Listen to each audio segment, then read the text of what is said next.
अल्लाह दिता रहीम बख्श। ये लाइनें पढ़े तो ऐसा लगेगा जैसे कोई दुआ पढ़ रहे हैं। कोई दुआ किसी का नाम कैसे हो सकती है भला, पर वो शख्स तो जनाब मुजस्सम दुआ ही बनकर पैदा हुआ। इस नाम का मतलब है पंजाबी भाषा में अल्लाह ने दिया, रहीम ने बख्शा। सोचिए जरा, जब ये जनाब पैदा हुए होंगे तो न जाने किन किन दरगाहों मस्जिदों में दुआ नहीं मांगी गई होगी, जिसके पूरे होने पर शुक्राने के बतौर बच्चे का नाम ही दुआ बन गया, अल्लाह दिता रहीम बख्श। नाम से लगता है इस्लाम धर्म खानदान के ये वारिस रहे होंगे। बहुत दिन तक हम सब बच्चे, मेरी माँ भी यही समझती रही कि अल्लाह दिता नाना इस्लाम के ही मुरीद होंगे। सुना था कि पंजाब की सरहदों से सटा कोई शहर था जहां उनका जन्म हुआ। एक बेहद लंबे चौड़े शरीर के मालिक अल्लाह दिता नाना एक पठान से लगते थे, जिन पर अंग्रेजी सूट बूट टाई खूब सस्ती थी। साल के 365 दिन अल्लाह दिता नाना यही पोशाक पहनते थे, पर जो चीज उन्हें हजारों से अलग दिखाती थी वो थी उनकी कुल्ला टोपी यानी पगड़ी।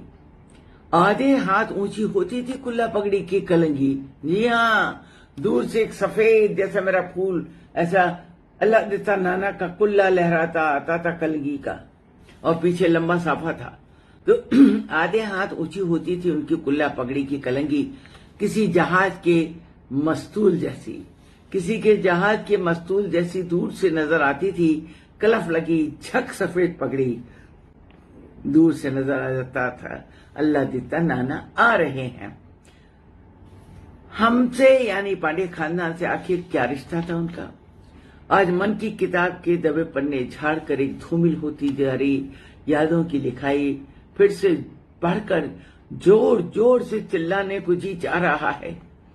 अच्छा हुआ तुम और अम्मा काका तीनों चले गए इस दुनिया से, वरना अब तुम्हें कोई पहचानता ही नहीं कि तुम असली आजाद हिंदुस्तान के सच्चे वारिस हो, सच्चे वारिस थे।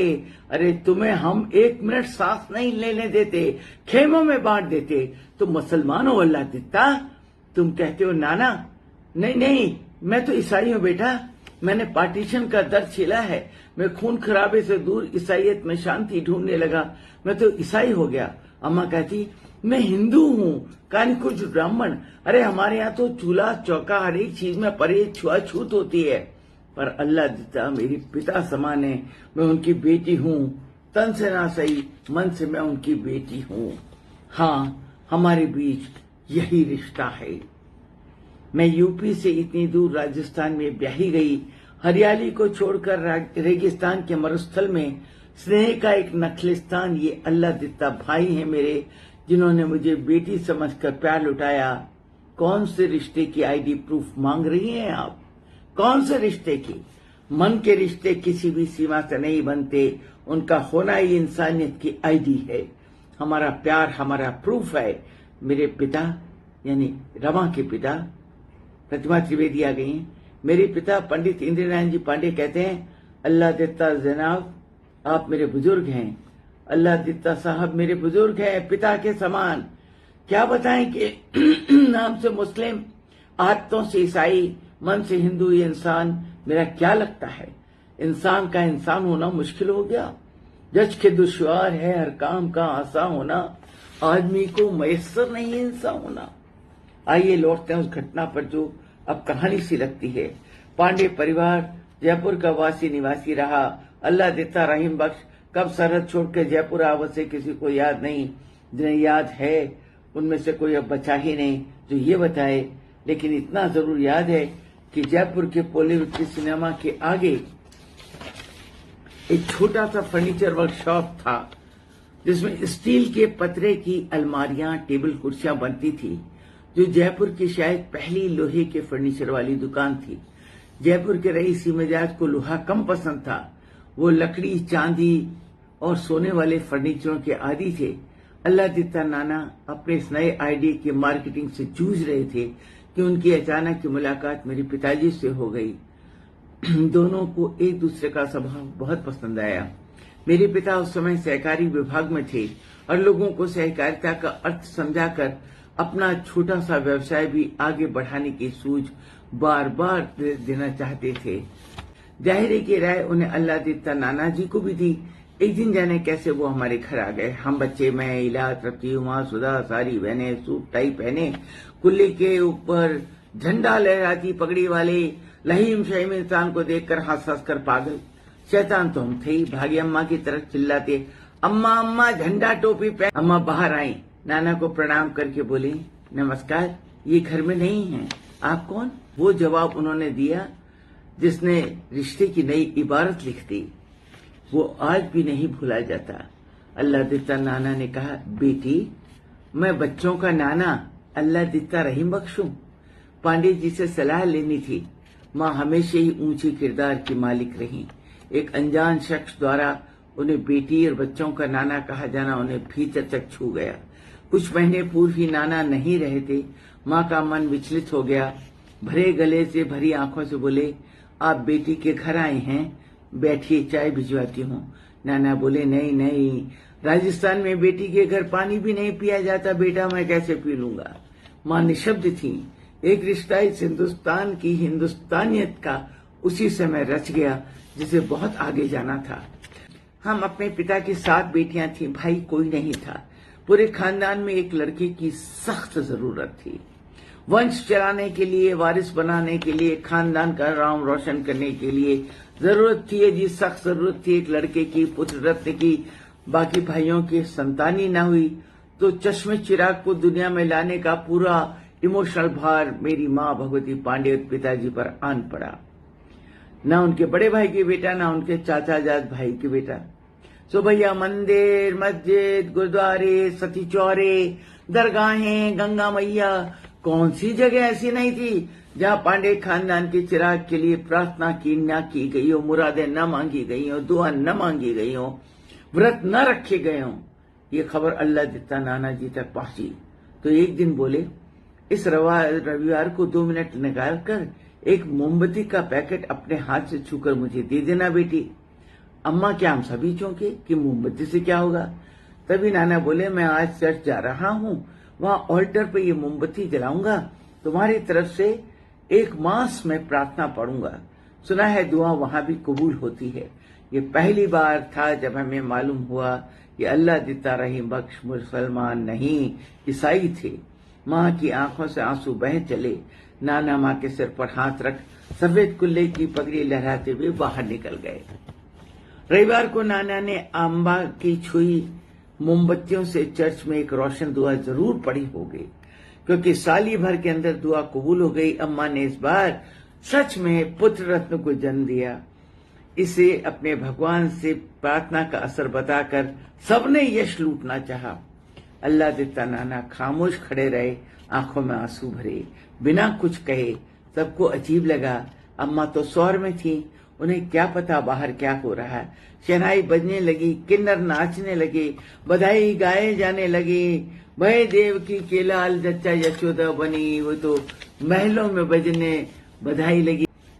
वो कह रहे, भय देवकी के लाल जच्चा यशोदा बनी, और ये सब गाया जा रहा था।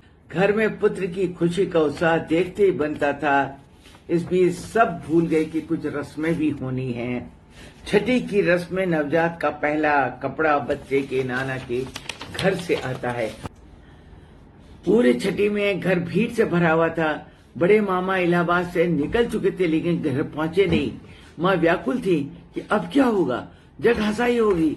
तभी शोर उठाओ, अरे कपड़े आ गए, कपड़े आ गए, देखो तो अल्लाह दिता नाना 2 थाल में बधाई और कपड़े लेकर औरतों के साथ आए हैं। राजस्थान में ये काम नाइने करते हैं।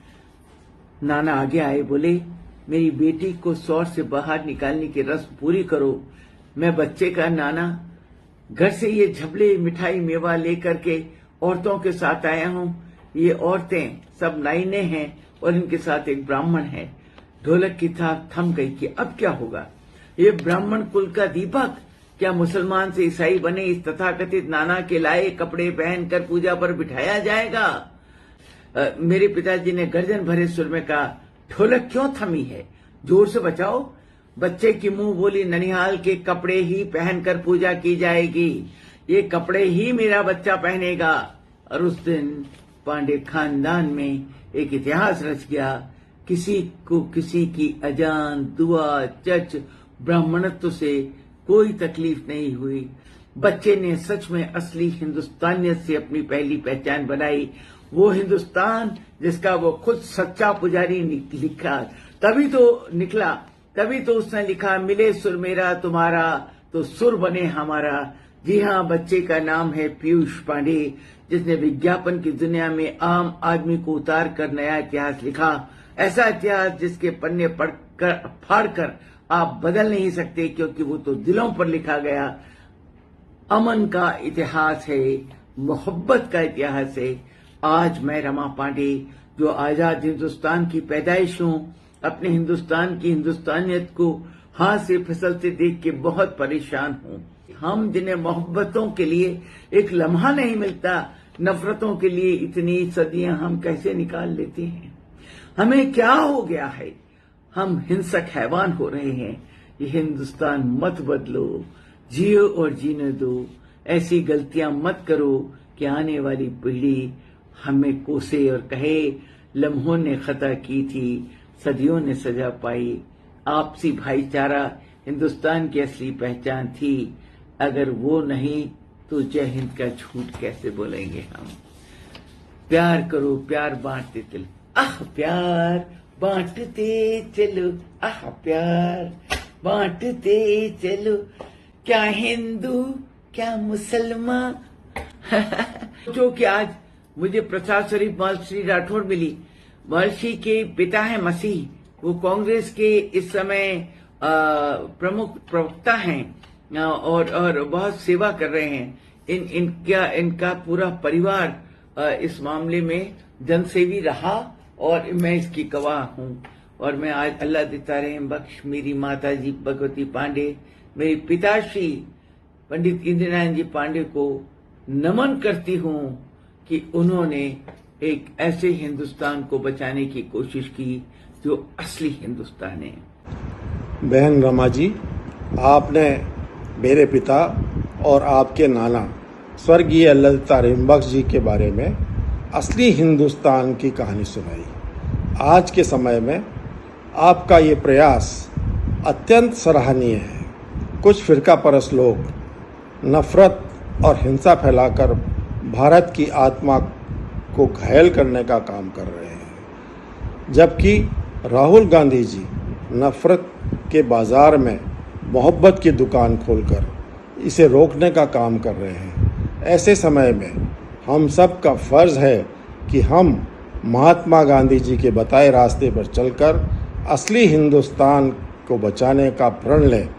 और जैसा कि मेरे छोटे भाई पीयूष पांडे ने ठीक ही कहा है, मिले सुर मेरा तुम्हारा तो सुर बने हमारा।